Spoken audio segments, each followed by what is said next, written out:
Olá pessoal, que alegria, seja bem-vindo a mais um podcast Café com Psicanalista.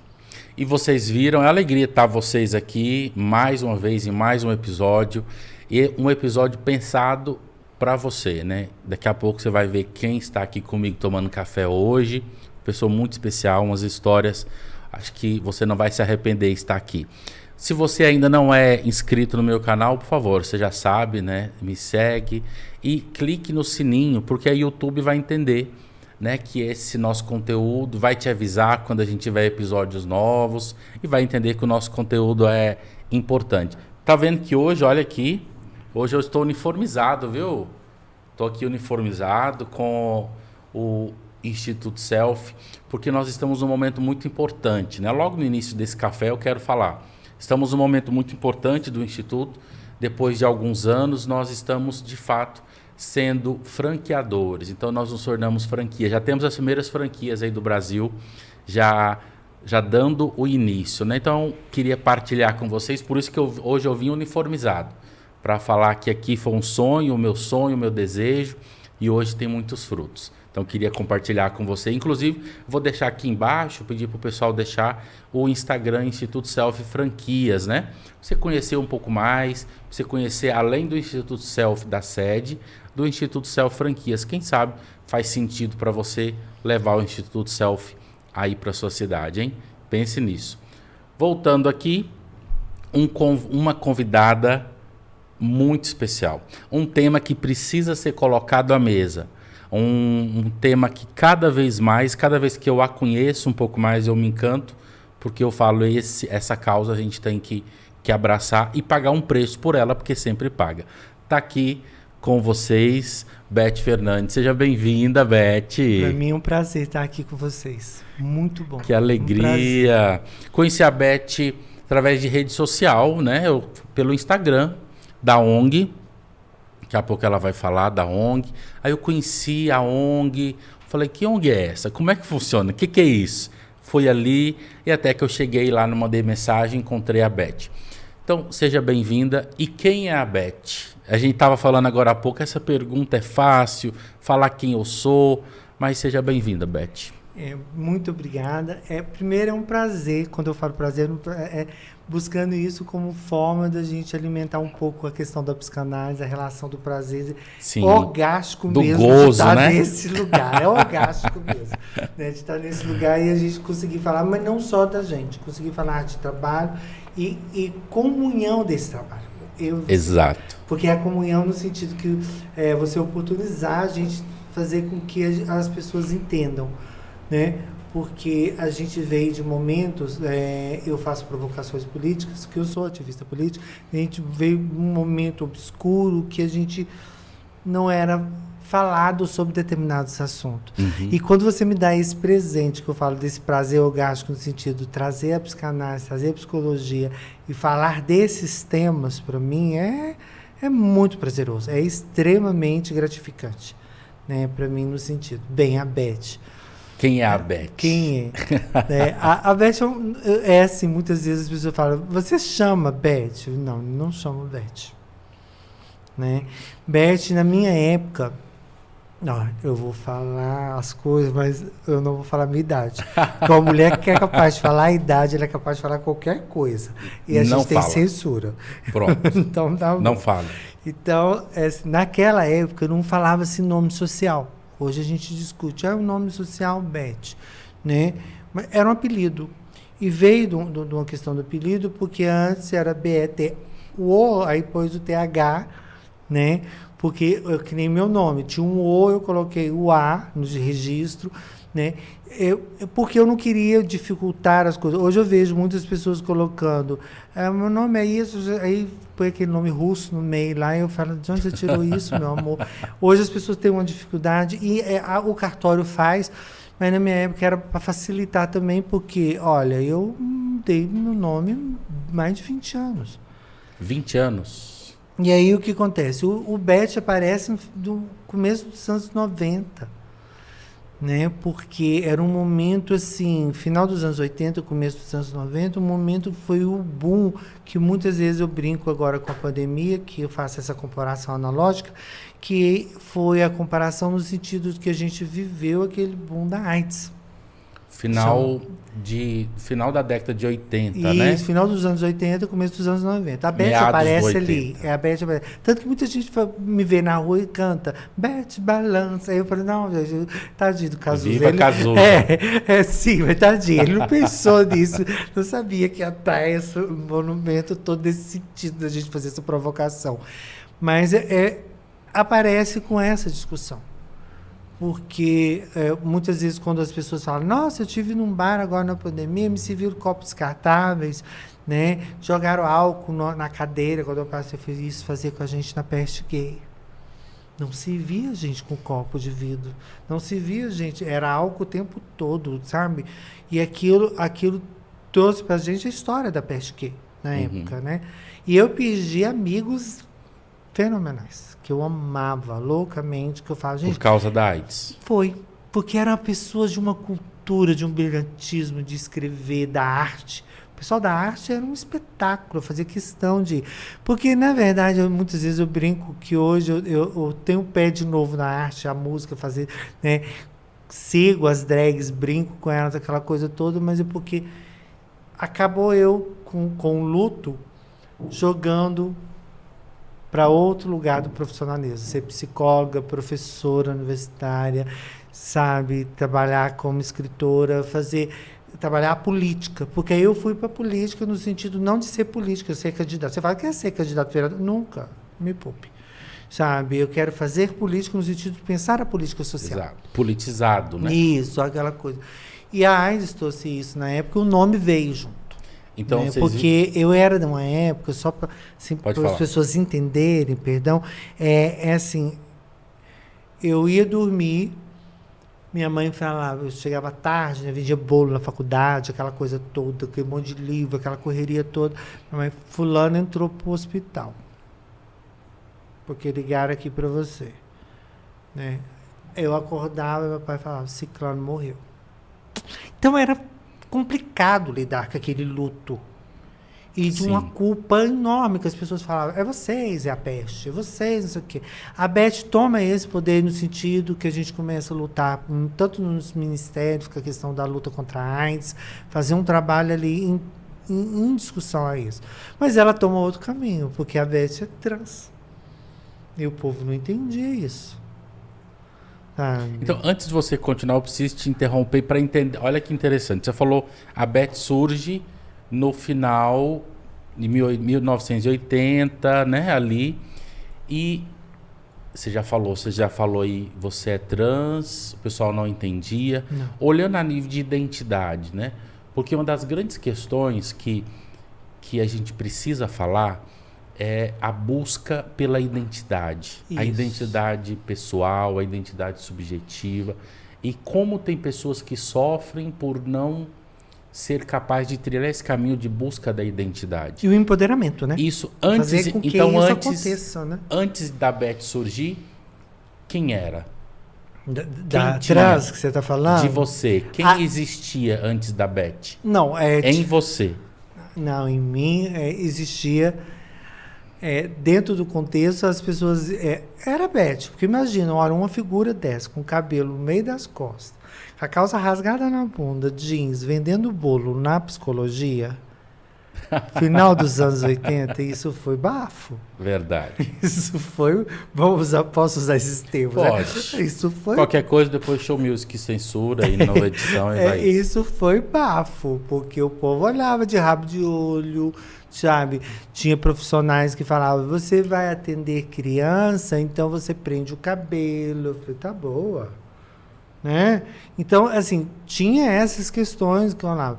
Mas tinha uma construção identitária, não tinha empoderamento para falar. Porque eu tinha todo um convívio com a população de travestis. As travestis, como até hoje, é uma população que não fale mal de travesti para minha mãe. Ela fala, não fale mal das travestis. Sabe? Porque tinha toda a questão de convívio com ela. Mas eu falo, não é isso. Não é isso. A história não é essa. né? Só que eu caía dentro de uma das relações que é uma desconstrução que eu faço com vários profissionais que eu amo, né, da psicologia, que é despatologização das identidades trans. Então eu caía dentro do código que era a patologia. Então aí depois você põe entre aspas, você vai arrancar, então você é a doida que vai tirar. Você é a doida, você é a louca. Então tinha uma construção de loucura ali. Né? Que ela tá falando arrancar, para vocês entenderem, como ela falou que trans é a transcirurgiada, né? Esse é o termo que se usa, né? Isso. Quando passa pelo processo de transição e aí faz a cirurgia para de fato você assumir aquilo que você é sem o órgão negociação, sexual. Né? Então tinha um monte de buraco de brinco, tinha um cabelo, mas aí tinha que prender para formatura, tinha que fazer não sei o quê, jogar um blazer por cima, você fala assim, gente, já tomava hormônio. Gostou do meu blazer? Já tomava hormônio, aquela coisa, então tinha... Olha só, eu saí, fui direto para São Paulo. Em São Paulo, o primeiro coletivo de transexuais em Campinas, da Unicamp, foi Beth Fernandes.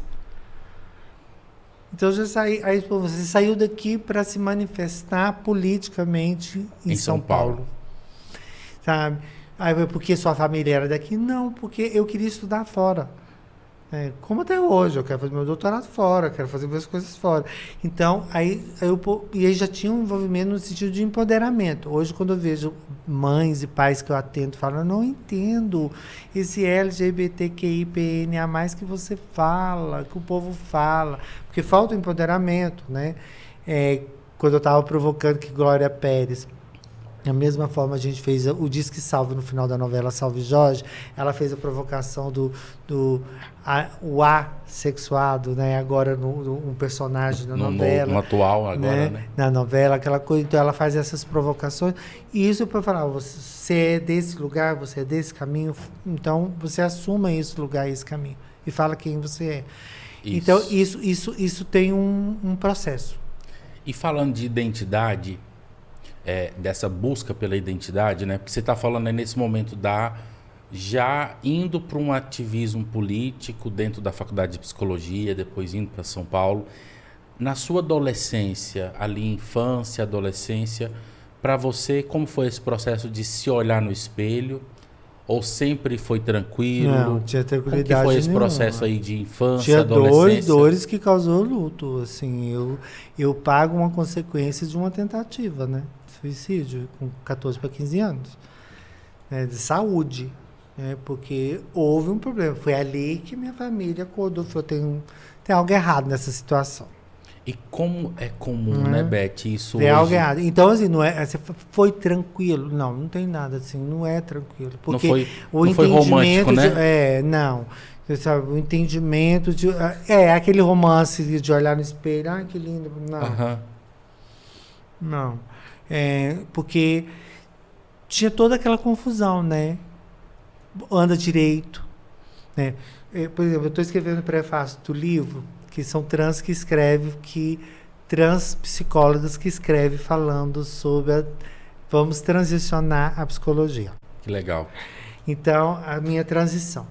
Então, eu faço essa comparação do que aconteceu na minha infância, que era anda direito porque homem não anda assim, né? Na faculdade, prende seu cabelo, que você não pode atender as pessoas de cabelo solto. Eu falei, tá bom. Então, assim, contar essa transição à psicologia, por exemplo, nós, por exemplo, você é da psicanálise. E a gente consegue fazer isso buscando um teórico de 1914 e a gente consegue falar, não, mas aqui a gente faz isso. Aí você fala, como? Você faz? E consegue o arcabouço teórico fazer com que ele aconteça dentro da psicanálise, a gente faz. E a psicologia não tem conseguido isso na relação do comportamento. Eu faço essa provocação aos psicólogos, porque eu amo ser psicóloga. Adoro ser psicóloga. E aí eu falo assim, nossa, mas ainda você está procurando o CID-10 dessa criatura, por quê? A psicanálise, Beth, você falou aí, você abriu essa porta. Uma das grandes coisas que me encantou na psicanálise e me encanta hoje, seja como analisando, seja como analista, é a possibilidade hermenêutica do ser humano. Na abertura que a psicanálise dá. Na abertura de olhar para o ser humano e ver que ele é além daquilo que, inclusive daquilo que já existe, ele é outra coisa. Aham. Fora de qualquer limite, fora de qualquer... Isso me capta. Isso na psicanálise sempre me encantou, né?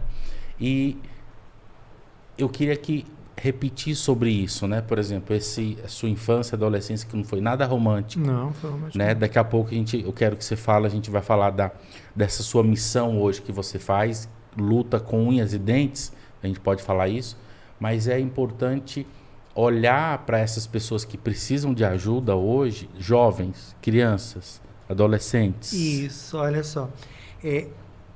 Se naquela época, final dos anos 80, 90, eu como psicóloga atendia o gay, vou usar essa palavra, né? O gay, que é a homossexualidade, dentro das relações da doença, em relação a AIDS ou o problema da sexualidade, todos esses aspectos. Hoje, por exemplo, eu bato de frente por isso estudar, né? Bato de frente, por exemplo, com um pai chorando e olhando para minha cara e falando assim, doutora, o meu filho que quer virar filho assistiu uma aula sua e quer ser igual a você. Até aí entendo que a senhora é trans. Mas o outro pai chega e fala assim, não, doutora, mas o meu filho, por exemplo, ele hoje pintou a unha, uma de cada cor, pôs vários brincos, rapou o cabelo de um lado, deixou do outro lado grande e falou que é queer. Falou que é não fluido. O que é isso? O que é esse tal de queer, né? Que é isso? Ele olha e olha chorando. Então, hoje tem uma demanda muito maior no sentido da gente... Essas letras que o povo tanto critica, né? Que a psicanálise traz. E você acha que esse tanto de letra da LGBTQIAPN+, você acha que precisaria desse tanto de letra? Se as pessoas se empoderassem. Se elas têm empoderamento de falar quem eu sou... Eu falo isso porque tem críticas, né? Tem. Vários movimentos faz críticas. Joguei aqui na mesa porque tem críticas disso. Vários, mas se você tem um empoderamento, sim. Né? Se você faz um empoderamento nesse sentido, sim. Por exemplo, esse mesmo pai chorando fala assim, falei, você é bissexual, porque eu te vi com a menina, hoje você está com o menino, como é que você é bissexual? Não, pai, é não fluido, eu não estou nem aí. O pai não vai entender esse sentido. Você está entendendo? Não fluido, eu não tô preocupado, a canoa vai rodando, a gente vai, o rio leva, a água vai embora, sabe? E aí, a psicanálise traz essa discussão pra gente, a psicologia traz essa discussão, e a gente precisa que a psicologia faça essa transição, tá? Porque a gente rotular as pessoas é muito complicado. Né? Talvez, por exemplo, quando você fala, foi tranquilo para você? Não foi. Não teve tranquilidade lá atrás. Talvez eu tenha sido rotulada como uma gay afeminada. Exato. Lá aquele cabelão, lá no início da adolescência, coisa, né? É que afeminada. Né? Mas não, eu aprendi muito com a minha mãe nesse sentido. Eu falei, não é qualquer pessoa que você abre sua boca para contar seus sonhos, suas coisas, não. Minha mãe sempre falou isso para mim. Não conte tudo. Porque houve um episódio que aconteceu, eu tive uma professora que ela fazia uma dinâmica em sala de aula. João, quando você vai ser o quê? Eu vou ser jogador de futebol. Eu vou ser polícia, eu vou ser não sei o quê. E você, o que vai ser quando crescer? Eu falei, você é mulher? Você falou? Foi um pânico na sala de aula. Porque eu falei de um desejo, de uma coisa minha quando criança. Foi a primeira vez quando minha família sentou falando, você não abre a sua boca para falar o que você quer, o que você deseja, que nada disso. Entendeu? E eu não tinha noção, porque as relações poderiam ser mútuas. Eu podia conversar com você, com outro. Claro. Não. E sua mãe? Você falou, você citou sua mãe várias vezes aqui já, né? Sua mãe, como é que a sua mãe... O que ela representou para você nesse processo? Muito bom, porque às vezes, não sei se as pessoas me acompanham no Facebook, eu e ela, aí no Dia das Mães eu já falo assim, mãe, como é que é ser mãe de uma transexual? Ela é boa, mas de vez em quando pega no meu pé e fica, eu gostava antes, que você antes era mais leve, mais solto, porque aí a gente vai mudando, é assim, eu falo que a gente vai tomando uma postura de, sabe, algumas carapaças saem, né? Que você vai montando o casulo, aquela coisa, vai saindo, né? E outras a gente vai se fortalecendo no sentido de falar, mãe, isso a gente não faz, a gente não fala. Ela faz, fala sim. Tá? Porque chega a determinada idade, eles não querem saber, eles contam, falam tudo na sua cara, né? Não gosto, eu paguei a Coca-Cola, você não eu pagou. não quero. Então, e aí a gente fala, não, mãe, não, assim não. Né? Meu pai também foi, meu pai morreu comigo, fazendo massagem no pé dele. Foi. Então, assim, é construído, não é uma coisa fácil, sabe? Na família a gente tem que construir as coisas, não é? Você acha que um irmão policial vai dar de cara e olhar e falar, eu gosto. Não, claro que não. O outro machista vai ver aquele seu amigo, me ligou. Tá bem. Ele não vai gostar, sabe? Então, ele não vai gostar dessa história. Sabe, o seu amigo, machão, canta com você e bebe? Me ligou. E aí? Sabe? Você entendeu? Então, assim, isso é construído dentro do núcleo familiar. Só que ele tem que ter uma coisa que eu falo que são as relações sinceras e afetivas. Porque se tiver muito arranho, o barulho é enorme, né? Eu acho que o que falta para... Você trouxe um dado, né? Você com 14, 15 anos, talvez ali no desespero, que hoje você paga um preço ainda da tentativa de suicídio, e a gente precisa falar disso, né? Acabamos de sair do Setembro Amarelo. Amarelo, sim. E tem jovens e adolescentes que sofrem muito com isso. Sim, a saúde mental. Por causa do afeto. Você tocou nesse ponto. Tem que ter amor. Saúde mental. Quando não se tem amor... E o não entendimento, porque Exato. na minha época eu não entendia que barato era esse da minha vida. Entendeu? Quem era porque, eu, né? Que eu sou? Que história é essa, né? O meu amigo, sabe, eu vejo, olha, ele é gay, né? Então, mas eu não sabia que era gay também. Né? Hoje eu vejo, né? Ele era gay. Ou aquele, coitado, por tantos casulos que foi montado, ficou tão...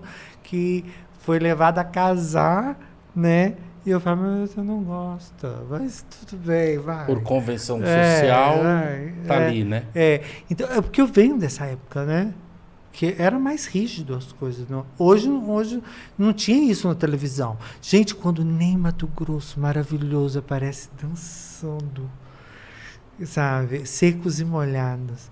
Exato. Nossa, que loucura. Eu vi aqui numa altura, meu pai já olhava, tá indo lá. Fantasiado, né? Todo performático. Toda. Então, ele traz uma revolução. Então, ele foi uma revolução nesse sentido, sabe? Pensar isso. Porque eu não tinha isso na minha época. Sabe? Ele traz todo uma explosão ali dessa questão cultural, da energia, da sexualidade, do cantar. Imagina, eu não podia abrir... A sua voz é muito feminina. Fala que nem homem. Sabe? E aí você tolher uma questão que para mim era engrandecedor, cantar. Imagina escutar Elis Regina e cantar com ela, que delícia que era aquilo. Cazuza. Né? Cazuza. Né? Então era fantástico. Né? Só que aquele momento da vida... E você sabe que essa construção da coxa de retalho, hoje eu vejo politicamente, quando, por exemplo, de um tema que as pessoas falam, como você foi cair no tráfico de pessoas? Traz essa história. Porque inúmeras amigas minhas, né, por esse ranço, vamos dizer assim, essa coisa fixa, elas tiveram que sair e não ter políticas públicas de uma cirurgia, né? Elas tiveram que sair do Brasil como prostituta, trabalhar como prostituição, trabalho sexual, para juntar dinheiro e pagar cirurgia em outros países, como Marrocos, como qualquer outro país que fazia cirurgia. Né?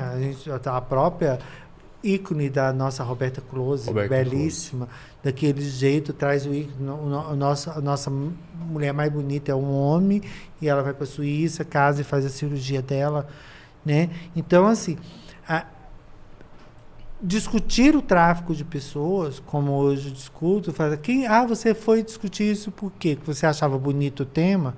Você participou no final da novela colocando Disque Salve, ou você discute determinados temas, escreve livros, artigos, seu artigo vai parar no Guia Internacional dos Estados Unidos. Não, opa, E isso tem uma história dentro desse retalho, dessa coxa. Esse rolê aí da novela, como é que foi? Conta aí que você falou. De qual novela? Salve, Jorge. Salve Jorge, né? Porque tem a Beth, quando eu a conheci, foi pela ONG, depois eu quero que você fale um pouco da ONG, o trabalho que você faz, e aí eu conheci esse outro braço político, existencial dela, que é do tráfego, estudo do tráfico, né? E aí chegou nessa questão da novela. O que foi isso aí da novela? Não, a novela... Muita gente lembra, né, do Salve Jorge. Jorge, maravilhosa. A Glória é da fantástica. Glória. Né? Aí onde entra a Beth aí? Não, ela não conhecia ninguém daquele palanque da novela, da Globo. Artistas, não. Ninguém. Trabalhamos junto com a ONG do Rio de Janeiro, que era trabalhar dados. Porque a Glória trouxe na novela um boom num tema que não era discutido. Que era o tráfico. Tráfico de pessoas. As pessoas não discutiam isso, né? E Beth, por exemplo, trabalhando dentro do ministério, dentro de outra secretaria, discutindo. Não, minha amiga foi traficada. Ela foi para lá, ela se sujeitou a isso. Umas conseguiram dinheiro, voltaram ricas, outras ficaram pobres, outras voltaram. Porque aí a gente começa a trabalhar as migrações sexuais. Eu fui por minha identidade, fui construir meu corpo, ter meu dinheiro, ter o meu cabelo, sabe? Recentemente o povo estava discutindo sobre aquele personagem que era do BBB, que está na Fazenda agora, sobre a peruca, né? Que ele estava querendo pôr peruca, porque não tem. Eu falei, gente, o picumã, que é o cabelo para as trans, isso é um preço da feminilidade. Isso é uma identidade delas. Né? Então, quando eu fui estudar tráfico, numa novela, quando aparece lá, Diz que Salve, o que nós fizemos com a ONG?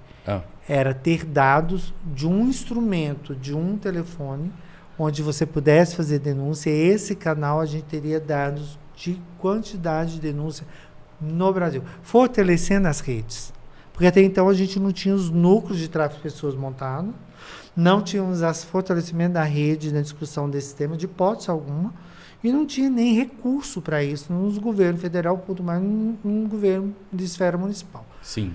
Né? Então a gente começa a articular uma rede e humanizar essa rede, porque não tinha coisa pior para mim do que eu ouvir, por exemplo, de autoridades, como eu vi, né, juízes e outros assim, falando assim, senhora, ela não foi lá para...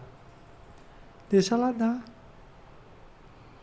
É isso que ela quer, né? Isso que ela aí quer você fazer. respirar fundo e falar, eu não posso falar o que eu penso, né? Para ele que eu tenho dinheiro para pagar depois a minha saída da cadeia. Lá na novela, vocês chegaram através da ONG, então? Da ONG. Do Rio. Do Rio. A Astral foi convidada através da ONG do Rio para a gente fazer um levantamento do plano, né? Que ainda não tinha nem o primeiro plano nacional do enfrentamento ao tráfico de pessoas, mas fazer o fortalecimento da ente. Isso foi em que ano?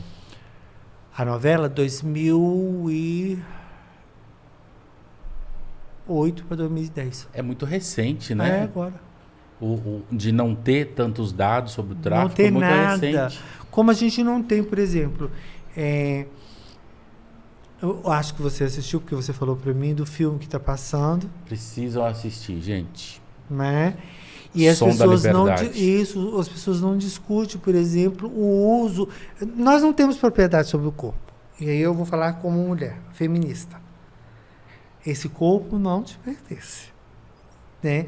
E o corpo da mulher ainda não é a propriedade dela. Vamos pegar o arcabouço teórico no sentido jurídico, né? A mulher, por exemplo, que não casasse virgem determinada. Foi agora, há pouco tempo. Nos anos 90, na década de 1950 para cá, 60 para cá, não fosse virgem, ela era devolvida para o pai. O casamento poderia ser anulado. Olha que loucura. Que loucura. O corpo não te pertence.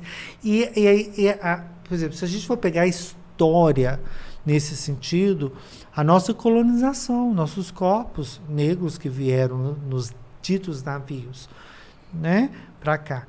Quer dizer, vieram força trabalhista, que é o homem, e aquelas mulheres, as que não serviam, elas foram jogadas na rua como forma...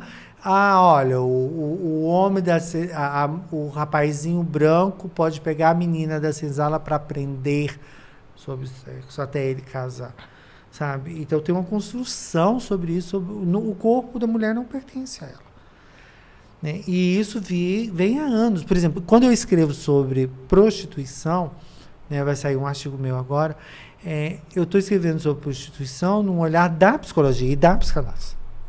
Eu não escrevo olhar sobre o homem, achar aquela garota na esquina lá, pelada. Não, isso não me interessa. É um estudo científico.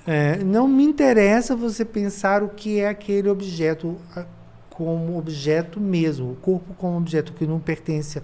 Agora, pensar aquela situação como a fragilidade da sexualidade masculina que nunca foi discutida. É o único lugar que o homem não precisa perguntar para a mulher se ele foi bom. É com a prostituta. Ele joga o dinheiro na cara dela. Está entendendo? Então, assim, eu discutir sobre esse tema é discutir sobre o olhar da psicologia e da psicanálise sobre isso. Não culpabilizar nada mais que foi culpabilizado sobre um corpo que não pertence mais a nós. Né? Essa conquista da gente fazer o não é não põe a mão em mim, aquela coisa. Isso são passos lentos que a gente vem dentro da sociedade. Isso é lento ainda. Nós temos inúmeras denúncias de mulheres dentro do ônibus. Sim. Sabe? Falando, é que vem ele de perna aberta, e aí a gente pensar, sabe, dessa postura masculina na psicanálise e na psicologia. Talvez isso seja incômodo da psicologia. Como transicionar, sabe? A psicologia tem que questionar isso. Falar, o cara gosta... Vou falar rasgado. Gente, fala. Mil perdões. Qualquer coisa, o cara me sai com a sua BMW prata, né? Toda equipada. E vai parar em um determinado BR com mulheres belíssimas que tem lá para pagá-las. Sim, eu sou contra, não de hipótese alguma. É um trabalho. Isso é um trabalho, né? Mas o meu olhar como psicólogo é porque ele escolhe se ele foi bom ou não foi bom, ele não vai ter que justificar nada. Se é pequeno, se é grande, ele não vai ter que falar nada. Se for nada, porque ele está pagando. E isso na psicologia é o quê?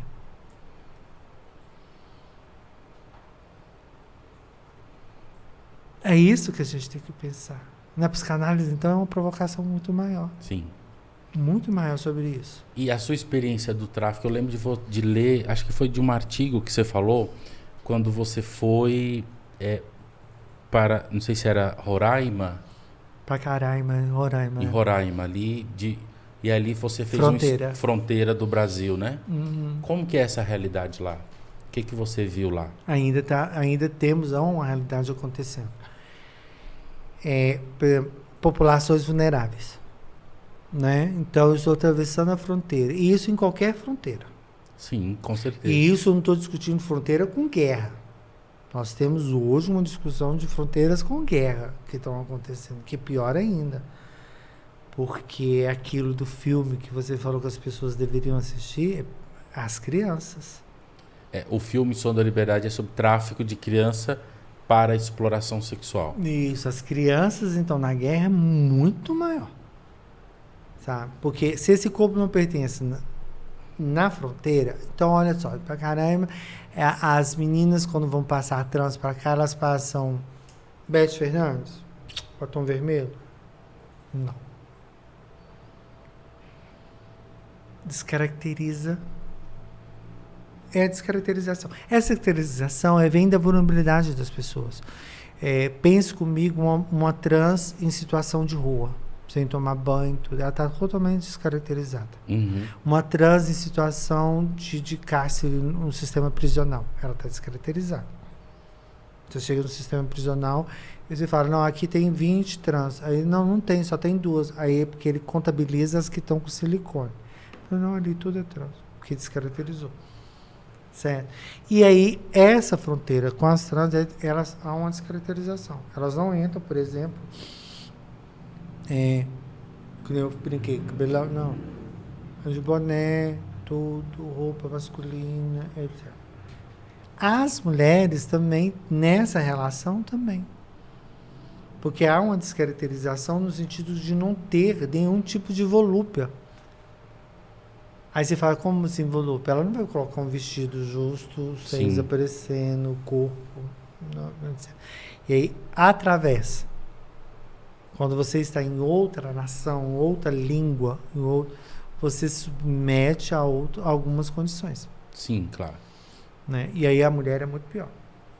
E aí lá em Pacaraima, como é que é o nome? Pacaraima. Aí o grande estudo lá que você fez foi das que entram no Brasil. No Brasil. As que estão entrando no Brasil. As que estão entrando no Brasil, as trans. As trans e as mulheres. Porque aí foi onde deu o grande nó que muitas pessoas queriam entender o que eu chamava de migrações sexuais. Migrações sexuais, interessante. Porque as pessoas... as pessoas... alguns grupos, né, de militantes falam assim, mas Beth, não existe. Existe. Na minha época lá, quando eu falei que aquela trans queria fazer cirurgia, ela saiu daqui, foi se prostituir, ela migrou sexualmente para ter sua identidade e fazer sua cirurgia. Porque aqui não tinha cirurgia. Né? Ou a cirurgia era uma cirurgia considerada sem sucesso, experimental. Até pouco tempo nós tínhamos cirurgias experimentais, não era uma cirurgia, né? E aí o que acontece? A migração sexual, aí você fala, mas a mulher migra? Você migra? Vamos colocar aqui um pai, em determinada região. Eu vou falar aqui Nordeste, mas não sou preconceituoso. Pessoal, eu amo o Nordeste. Lá na região do Nordeste, em determinada situação, numa cidade, ela fica grávida. Namora lá com o cara, ficou grávida. Seus 16, 17 anos. O pai dela vai dar xerique, vai brigar, mas acaba aceitando. Tá. Uhum. Aí com 20 anos ela fica grávida de novo. A expulsão saia daqui. Não é expulsão, não é saia daqui.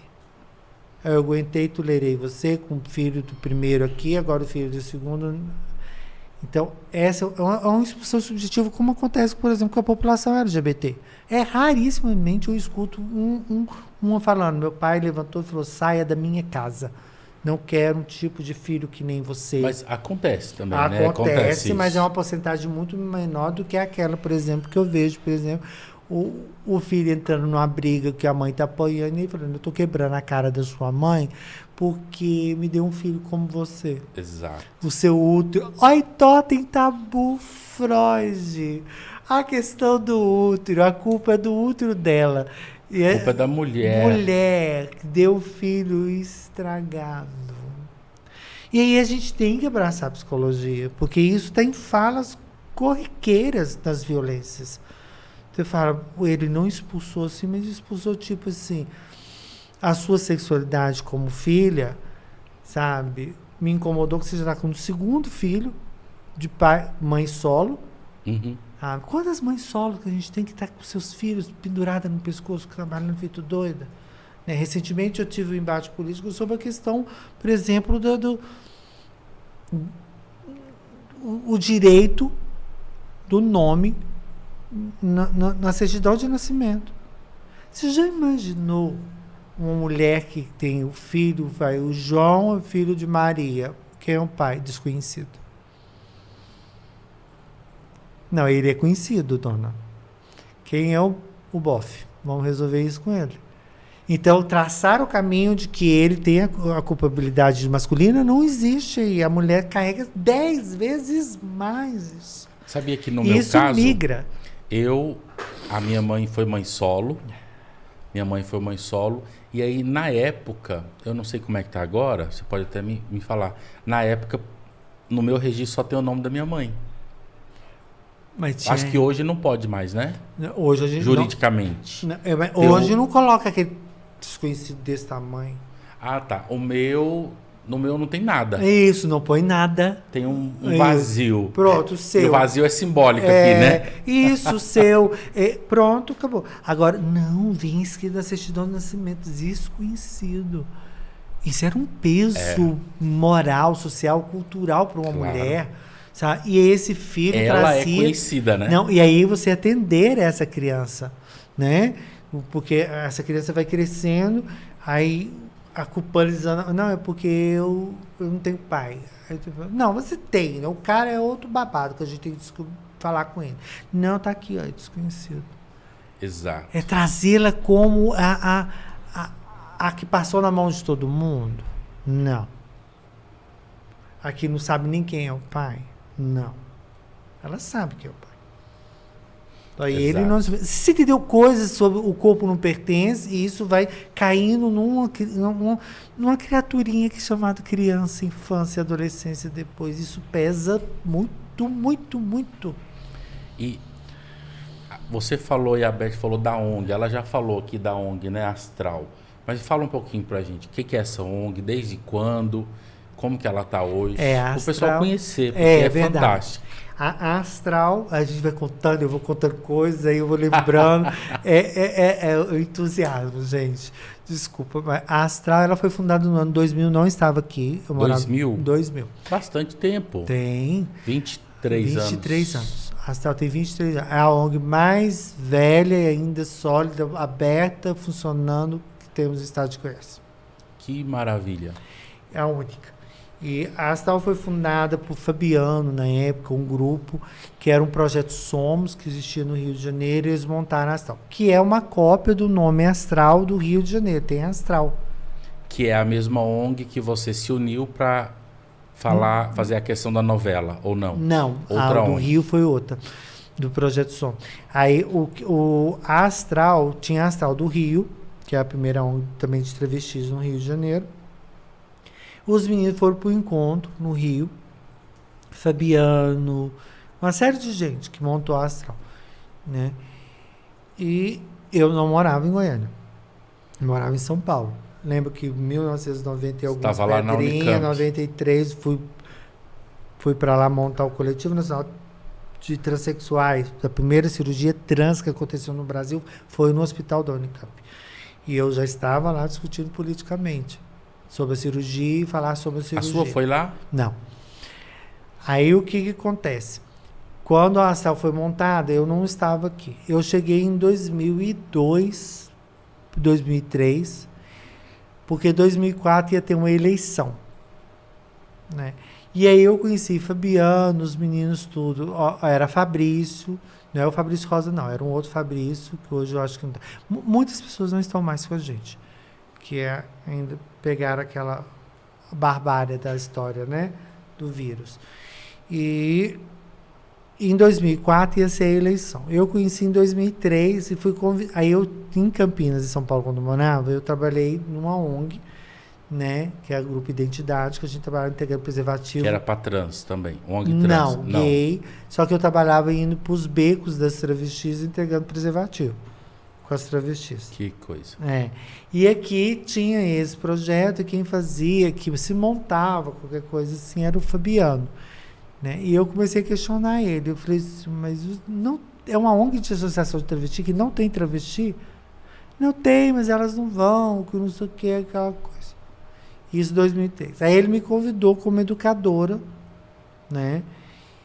Eu já trabalhando aqui, ele me convidou. Já psicóloga, formada, tudo. Vida seguinte. Né? Aí ele me convidou como educadora para fazer o trabalho que eu fazia em São Paulo, para fazer aqui.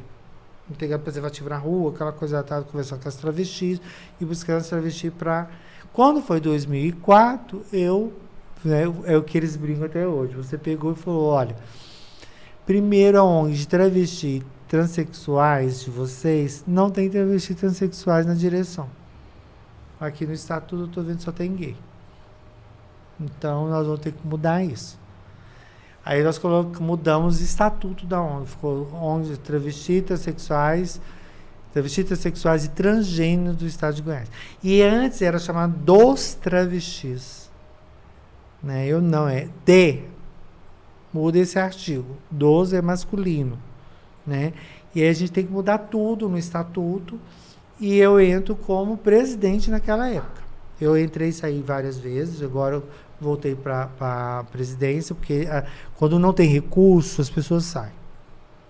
Eu não sei se vocês conhecem ONG. Tem recurso, aparece um monte de gente. Não tem recurso, sai todo mundo. Né? Então agora não tem recurso, eu entrei de novo na presidência. Né? E aí a gente muda o estatuto, muda o nome, então várias pessoas. Entrou na época Isadora, que já veio a falecer, Silvia, né? Milena, e assim foi entrando várias travestis, umas já faleceram, outras foram embora, outras voltaram para a Europa, aquela coisa toda, onde começou a discussão. Porque aí lembra que eu entrei em 2004, 2008, eu comecei a discutir tráfico. Tá? Menina, por que você está pagando 18 mil por uma cafetina? Ah, o silicone. Mas esse negócio não vale, né, 10 reais ali na feira? É. E você tem que pagar isso? É, porque é a bombadeira, que não sei o quê, que não sei o quê. E aí você ser expulsa de casa para a sua transformação corpórica, nós não temos um lugar que acolhe. Quem acolhe? O primeiro lugar que eu vi acolhendo travestis transexuais na minha vida foi um terreiro de macumba. Foi o candomblé que acolheu elas. E depois são os que já estavam na rua já. Isso, expulsas. foi o candomblé que levou para cá. Você vai ser zeladora, vai limpar a casa, vai fazer isso, você vai ficando, e foi ficando no santo. Né? Tanto que nós temos N's trans mais velhas que são do santo. Né? Que estão hoje aí como mãe de santo, que estão aí no terreiro de macumba. Aí todo mundo, todas vão virar. Não, é porque tem toda essa história, né? Que Sim. Vem aí. E as que não, é óbvio, as que foram para a Europa, as que foram morar em casas de cafetinas, que é o lugar também que tem. Aí você fala assim, você é contra? Eu falo, não, é o único lugar que tem. Nós não temos uma casa, um albergue para elas. Então elas vão ter que... E aí a questão da empregabilidade. Né? Recentemente eu estava discutindo isso com profissionais. Todo mundo fala, nossa, que currículo maravilhoso que você tem. Né? Mas eu nunca trabalhei com transexual. Não sei se vai dar certo você na escola. Seu currículo é bom, mas você não. Eu fico imaginando uma que, por exemplo, não conseguiu terminar o segundo grau, que é chamado segundo grau na época, o ensino médio hoje, né? Hoje, né? Como é que fica para elas? Tá? Esse acolhimento profissional é como? E aí a Astral entra aí nesse momento? Entra tudo aqui. Acolhimento, ver a necessidade, encaminhamento, por exemplo, hoje nós estamos brigando que tenha EJA para trans, então elas terem um bloco de uma escola, por exemplo, porque que é uma coisa, olha, eu como professora, né, você fala assim, qual é o seu sonho de professora? Entrar numa sala e ter uma sala LGBT, eu ia adorar. Eu falar, todo mundo, que luxo, sabe? Porque quando você tem uma pimenta ou outra, sabe, fica como atração aquela pessoa.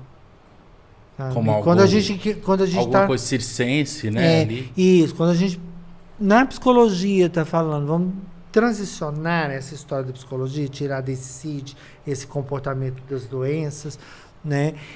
Porque aí a gente consegue trazer outras discussões. Exato. Do comportamento, trazer outras pessoas para as discussões. Porque não tem nada mais complicado. Eu vou falar da psicologia porque eu poderia estar falando de outras coisas, quando a psicologia está envolvida com questões ideológicas religiosas, sabe? Aí eu falo, não, eu acho que isso aí é lá junto que você faz na sua igreja. Outra faz claro. Lá no candomblé dela, sabe? Outra faz, mas não aqui na psicologia. Podemos... Olha, a minha defesa, a minha pós-graduação em psicologia junguiana foi discutindo sobre a influência dos arquétipos no candomblé para essa população trans que era recebida pela mãe macumbeira. Mas era arquétipo, era símbolo. Era uma outra visão, né? Era outro lugar que eu estava falando sobre a questão da religião. Eu não estava falando da religião. O tempo passou rápido aqui, já estamos quase acabando. Por exemplo, era uma discussão de uma pós-graduação na Unicamp e Jung. Eu estava discutindo Jung. Jung é bem transcendental, né? Jung joga Jung. Ali pro... Aí eu falei, eu quero provocar Jung nos arquétipos, nos símbolos, pensando, primeiro lugar, por que esse povo vai para essa religião? Porque pode falar daquela mãe, a mãe que eu queria, a mãe que eu sou, sabe? O afeto. Receber afeto, amor. E aí nós, a psicanálise, nadamos de braçada nisso daí. Aquele mesmo afeto que nós falamos que muitos das crianças, dos adolescentes, por talvez trilhar um caminho pessoal diferente do que a cultura espera, e seja aqui por ordem sexual ou não, qualquer um caminho diverso. É o que mais precisa, né? Mas já quase chegando no finalzinho, olha já só viu? para lembrar disso, por exemplo, eu faço isso no Unicamp, quando eu venho para cá, eu sou a primeira o que eu estou fazendo a comparação é o que nós já vencemos e que teve uma vasta escuridão que a gente vai ter que abrir as cortinas e falar, entra o sol de novo, pelo amor de Deus. Porque, olha só, eu fui a primeira trans no Brasil a trabalhar com criança e adolescente na rua. Em situação de rua. E o povo ficou com essa ideologia de gênero que eu não entendia nada. Eu ficava olhando para a cara deles, eu não estou entendendo o que vocês estão falando. Eu, em qual momento na rua, aquela criança desaparada, eu correndo atrás dela, sentando, pedindo, porque na minha época era cola, né? Assim, era o esmalte, era cola, era o thinner, né? Não é que nem hoje o crack. Né? Então, as discussões que a gente tinha. Então, eu sentada no meio fio, com aquele cabelão, e eu sentada com blusa de alcinho, peitão, e eu falava, não rola. Vamos pensar aqui que você quer. A menina, vamos pensar, vamos para a Casa das Flores. Quer dizer, em qual momento ali houve uma acusação política que eu estava fazendo ideologia de gênero? Que aquelas crianças, a gente discutindo, eu com os meninos pulando, sabe? E vamos tomar banho, sai disso. Não fala nessas drogas perto de mim, vamos discutir isso, vamos procurar outro caminho, voltar para a escola. Outras possibilidades, né? Hoje eu ando na rua em determinados lugares, aí aparece um, assim, do nada, tá empurrando um carrinho de papelão. Eu olho assim, tia Beth! O povo deve pensar, ela é tia dele, ele tá lá sorvendo daquele jeito e ela tá naquele salto 15, né? E eu pensei, eles vão fazer essa confusão, mas é o tia lá na época do tia Beth. Então, assim, esse retrocesso, a psicologia não pode deixar. Não pode. Eu tô aqui num programa abençoado, que eu falei que é um desejo, sabe? Muito bom nesse sentido, porque a psicologia não pode fazer retrocesso nesse sentido. Porque foi mais de 12 anos eu trabalhando com crianças e adolescentes em situação de rua e nunca vi um profissional sentado do meu lado e falar, você está fazendo ideologia de gênero. Em momento algum. E discutia com meninas de 14 anos, faz minha filha, a sexualidade, isso tá a ponto, no tráfico mesmo, quando aquele mesmo juiz que eu falo, que ele grita, sabe? Ela não foi lá para isso, que não sei o que, deixa ela fazer isso deixa lá, ela né? fazer. E eu falei, só quando ela voltou com o corpo respondendo. Compulsão, é a pulsão libido dela. E a gente estuda isso na psicologia, ela voltou com o corpo respondendo. Imagina uma mulher que estava dentro de um lugar, num apartamento, fazendo 15 programas numa noite, ela está sob o uso de álcool. No mínimo. Porque eu, em sã coragem, também ia falar, não rola. Por mais consciência que eu tenho.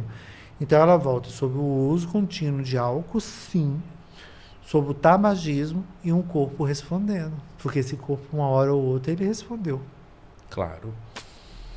Beth, já chegando... Tem tanta coisa que eu tenho que discutir coisa que a gente você. Passou muito rápido o tempo, foi. Já deu tempo. Foi. Mas antes eu gostaria só de você falar, você está com o seu livro aí, né? O último. Fala um pouquinho dele pra gente. Esse é o Café Talento, eu trouxe o último. Café Talento tem tudo a ver conosco, é um café com psicanalista. Isso, exatamente isso. Porque eu trouxe o Café Talento porque eu falei, eu vou estar no café, então eu vou falar sobre o café. Esse livro foi do ano passado. Você é organizadora dele.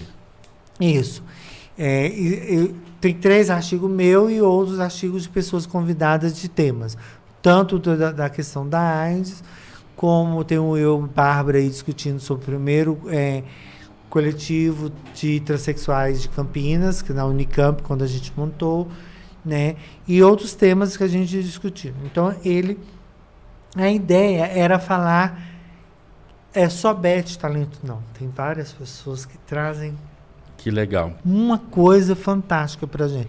E é um projeto do Movimento de Mulheres, né, do Fundo Elas, que a gente vai continuar agora, mas é montando um café mesmo, que você vai participar lá. Sim, você já me falou, fiquei muito empolgado. Quero um espaço para as pessoas. Aí o estudante de psicologia, eu quero fazer entrevista. Tem hora que eu brinco com eles. Falo, tô me sentindo uma rata de laboratório behaviorista que vocês vinham aqui pesquisar. Eu como, eu bebo, eu durmo. O que você faz? Como é que você vive? No café isso pode mudar. O estudante ele pode ir, ele pode falar, ele pode discutir, ele pode, sabe? Isso trazer outra produtividade, porque tem vários outros talentos.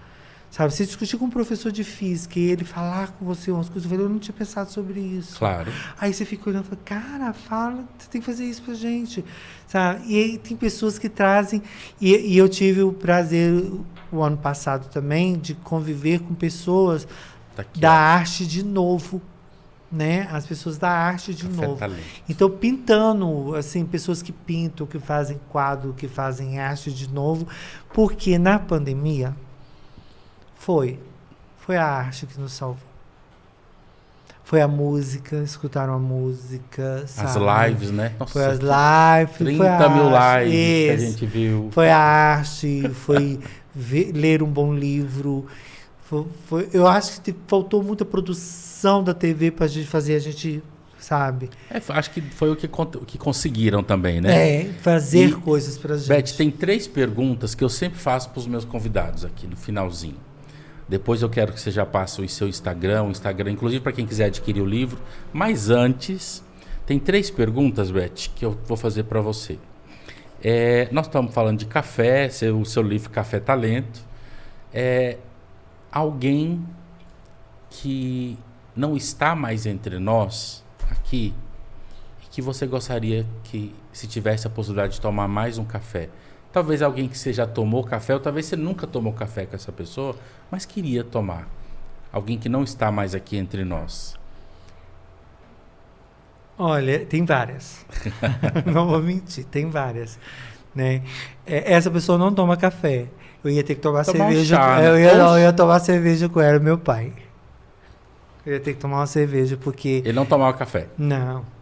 Então, na verdade, tinha que... Você podia usar a caneca para tomar cerveja. Cerveja gelada. Pronto. Porque na altura do campeonato desse, ele já ia falar, põe a cerveja para gelar, vai lá, frita uma linguiça, porque a gente já fazia essa história. Que legal. Né?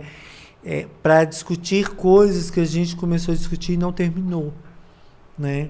Porque meus irmãos mesmo falam, né? Meu pai não te pegou nessa produção de sair no jornal toda hora, tudo, não sei o quê. Eu falei, não sei se ele ficaria feliz. Com livros, com né? livros, essas coisas, essa coisa toda, né? Não sei se ele ficaria feliz, mas ele ficaria orgulhoso. Porque ele ficava... Eu lembro de uma coisa que aconteceu, e ele chegou com um jornalzinho assim, ó. Eu fazia história, né? Faculdade de História. Né, e filosofia. Aí ele chegou com o jornalzinho e falou assim, fulana, vizinha aqui, a filha dela passou no vestibular para fonoaudiologia. Eu falei, que lindo, deixa eu ver. Aí eu passei por psicologia. Ele chorou. Então eu lembro disso. Que legal. Entendeu? Com certeza. Qual era o nome dele? Henrique. O seu Henrique está muito orgulhoso, pode ter certeza. Aí ele olhou da e falou, Beth. Você fez, prestou vestibular, passou e não contou para ninguém. Eu falei, vocês ensinaram para mim contar tudo da minha vida para ninguém. Com certeza o seu pai está muito orgulhoso. E alguém que está vivo, aqui ainda entre nós, talvez no Japão, na China, ou aqui do outro lado da cidade, que você gostaria de tomar um café e nunca tomou?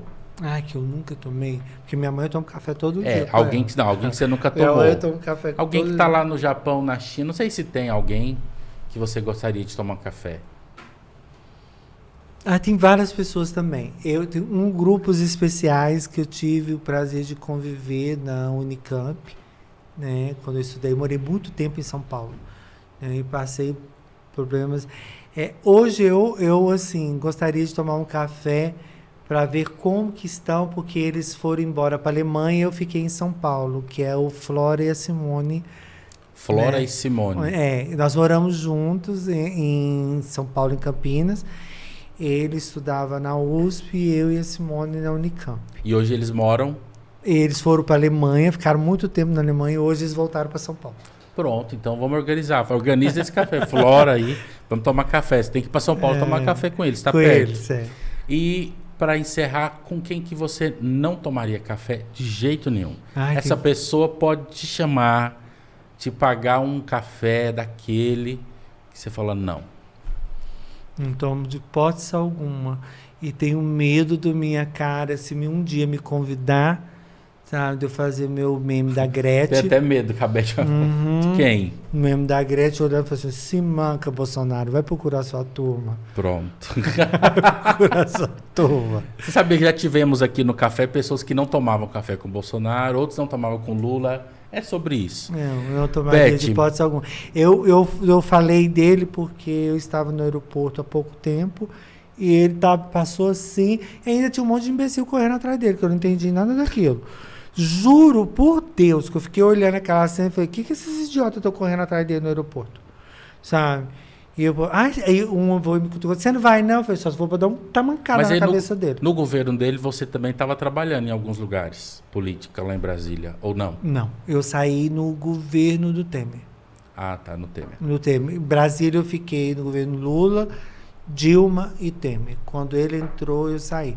Eu fiz trabalho esporádico, assim, me chamaram para falar sobre tráfico de pessoas no governo dele. Ah, tá. Aí eu fui lá, falei, mas não trabalhava. Mas mais com números, estatísticas, né? Não. Beth, está aqui a sua câmera. Eu queria que você divulgasse a sua ONG, a ONG que não sua, mas que você está como presidente. Presidente. Seu trabalho. Não é minha. Não é sua. Não. Mas está aqui. E passa a sua rede social. Tá. Fica à vontade. Ó, a Astral, nesse sentido, a Astral não é minha, é nossa. A Astral trabalha com um tema hoje que é direitos humanos, que foi muito esculachado nos governos passados, mas é humano. Né? Eu trabalhar com o contato com o outro, o acolher o outro, estar com o outro. Né? A Astral hoje, ela está no centro de Goiânia. Eu vou passar o @astral 2Ls Goiás, tá? Que é o e-mail, é o Instagram da Astral. Tem o e-mail também, que é mais ou menos igual. Você pode de e-mail depois no final. E o da Beth é @BethFernandes, né? Aí você fala 24. Aí, propositalmente, o 24 no final, tá? E Astral é para todo mundo, porque Astral... Vão ter Astral, gente? Muito bem. É? Beth, gratidão, viu, por essa tanta coisa, E né? O tempo passou rápido. Hã? E trans não é Astral? É Astral, pronto. Não ensinou eu fazendo meme da Grécia olhando para cá dos outros, se manca. Eu acho que tem tanta coisa que você trouxe que a gente precisa abordar. Por isso que a gente, quem sabe, podemos fazer outro café para falar sobre o tráfego, para falar sobre tráfico humano, tráfico de crianças, né? Eu quero assistir o filme. Assista o filme Som da Liberdade, você também assista, caso você não assistiu. Mas são temas que precisa falar: inclusão, diversidade, respeito humano, amor, como você falou. E esse café foi recheado disso. Obrigado. E tirar uma coisa que não aproprie do meu corpo.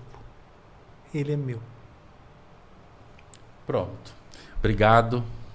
Volte sempre para outro café. Ou eu vou lá no seu café. Nós vamos abrir o café, você vai. Eu quero ir. Tá, leva o pessoal pra gente... Pronto. Então vamos pedir aqui, vou pedir para a Show Music colocar aqui embaixo o @ do Astral, da ONG, para vocês conhecerem, da Beth, né? Manda mensagem, ela responde. Quem quiser ajudar de alguma forma, ajudas são sempre bem-vindas. Mas é isso. Gratidão. E fiz provocações, né? E provocações. Pode falar aí no comentário, fica à vontade. Obrigado, gratidão. Até o nosso próximo café. Te aguardo.